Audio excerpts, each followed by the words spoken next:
शनिवार को तड़के बिजली की कड़कड़ाहट के साथ हुई मूसलाधार बेमौसम बारिश ने अमरावती शहर का जनजीवन अस्त-व्यस्त कर दिया।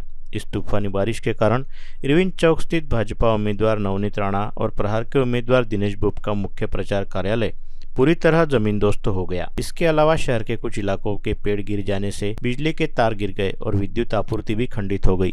कुछ मार्केट में बारिश का पानी भर गया, जिससे लाखों रुपए का नुकसान हुआ है। भाग्यवश इस तूफानी बारिश से कोई जीवित हानि नहीं हुई, लेकिन नवनीत राणा के मुख्य प्रचार कार्यालय में सो रहे 3-4 कार्यकर्ताओं को मामूली चोटें आई है। जिला अस्पताल में उन पर प्राथमिक उपचार कर छुट्टी कर दी गई। पिछले 4 दिनों से अमरावती जिले में आंधी तूफान के साथ बेमौसम बारिश और कुछ तहसीलों में ओलावृष्टि हो रही है। अब तक इस बारिश के कारण करीबन 60,000 हेक्टेयर क्षेत्र की फसलें तबाह हो गई है और 1300 मकानों को क्षति पहुंची। 20 मवेशियों की मृत्यु भी हुई है। ऐसी भयावह परिस्थिति रहते शनिवार को तड़के फिर से बिजली की कड़कड़ाहट के साथ मूसलाधार बारिश शुरू हो गई। अमरावती शहर में इस तूफानी बारिश के कारण इरविन चौक स्थित भाजपा उम्मीदवार नवनीत राणा और प्रहार जनशक्ति पार्टी के प्रत्याशी दिनेश बुब का प्रचार कार्यालय धराशायी हो गया। दोनों प्रचार कार्यालयों पर लगे कटआउट भी पूरी तरह ध्वस्त हो गए। सांसद नवनीत राणा का रेलवे परिसर में स्थित हाईटेक मुख्य प्रचार कार्यालय पूरी तरह तहस नहस हो गया। प्रवेश द्वार के पास लगाए गए नेताओं के कटआउट और टीन का शेड भी गिर गया। इसी मुख्य प्रचार कार्यालय से हर दिन वाहनों के प्रचार का नियोजन किया जाता था, लेकिन बेमौसम बारिश और आंधी तूफान के कारण यह पूरी तरह तहस नहस हो गया। इस मुख्य प्रचार कार्यालय को खड़ा करने के लिए खड़े किए गए लोहे के पाइप भी गिर गए। इस तबाही के समय राणा के मुख्य प्रचार कार्यालय में सो रहे 3-4 कर्मचारियों को मामूली चोटें आई है। उन्हें तत्काल जिला अस्पताल ले जाया गया, जहां प्राथमिक उपचार के बाद उन्हें छुट्टी दे दी गई। साथ ही रेलवे स्टेशन रोड और डेपो रोड सहित खापरडे बगीचा परिसर के अनेक पेड़ गिर गए। पेड़ गिरने के कारण महावितरण के विद्युत प्रवाही तार भी टूटकर सड़कों पर गिर गए थे तथा बिजली के खंभे भी झुक गए, जिससे अनेक क्षेत्रों की बिजली आपूर्ति खंडित हो गई। पेड़ और बिजली के तार सड़कों पर गिरने से इरविन चौक सहित अनेक मार्गों में यातायात में दुविधा निर्माण हुई थी।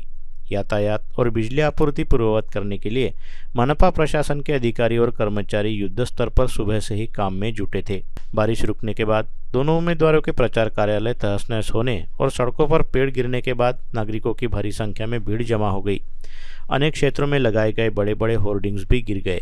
प्रहार जनशक्ति पार्टी के उम्मीदवार दिनेश बुब के इरविन चौक स्थित मुख्य प्रचार कार्यालय को भी इस बेमौसम बारिश ने बहुत नुकसान पहुंचाया। बारिश के कारण लगाया गया भव्य शेड पूरी तरह ध्वस्त हो गया। साथ ही मुख्य प्रचार कार्यालय के सामने खड़ी ट्रैक्टर ट्रॉली पलट गई।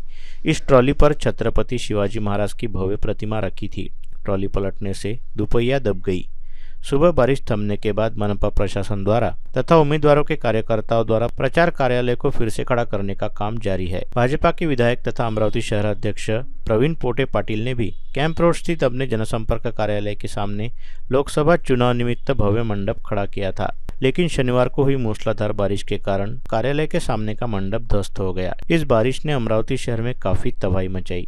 मूसलाधार बारिश के कारण राजकमल चौक के मनपा और सीताराम बाबा मार्केट सहित अनेक प्रतिष्ठानों में पानी घुस गया, जिससे व्यापारियों का भारी नुकसान हुआ है।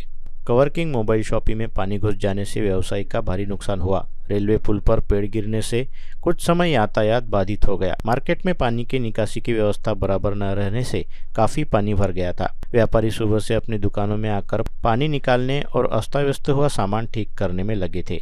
आंधी तूफान और बेमौसम बारिश के कारण रेलवे स्टेशन का टीन शेड भी गिर गया। साथ ही इस मार्ग के घने पेड़ गिरने से बिजली की तार टूटकर सड़कों पर गिर गए, जिससे परिसर में बिजली आपूर्ति खंडित हो गई। जिला अस्पताल और जिला सहकारी बैंक के सामने वर्षों पुराने घने पेड़ इस तूफानी बारिश के कारण गिर गए, जिससे आसपास फुटपाथों पर लोगों द्वारा लगाई गई टपरी की दुकानें और मंडप पूरी तरह से तहस नहस हो गए। बारिश रुकने के बाद मनपा के कर्मचारियों द्वारा सड़कों पर गिरे पेड़ को हटाने का काम शुरू कर दिया गया है।